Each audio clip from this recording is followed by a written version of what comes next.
ભારત માતાની સેવા અને સન્માન માટે સંકલ્પ લઉં છું કે મારા રોજિંદા જીવનમાં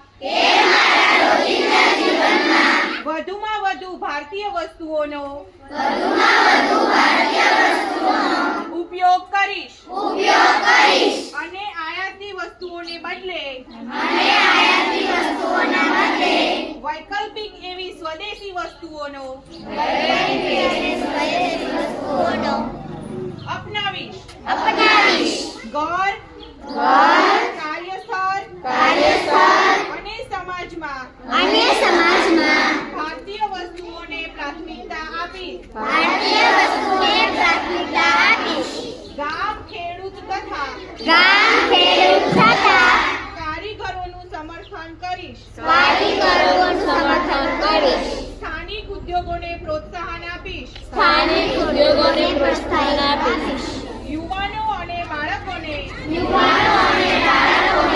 સ્વદેશી અપનાવવા માટે પ્રેરણા આપીને નવી પેઢી સુધી તેનું મહત્વ પહોંચાડવા પ્રયાસરત રહીશ પારિવારિક અને સામાજિક જીવનમાં ભારતીય ભાષાઓનો પ્રયોગ કરીશ પર્યાવરણ પ્રત્યે સજાગ રહીને સ્વદેશી અને પ્રકૃતિને અનુકૂળ એવા ઉત્પાદનોના ઉપયોગ કરીશ દેશના પર્યટન સ્થળોને પ્રાથમિકતા આપીશ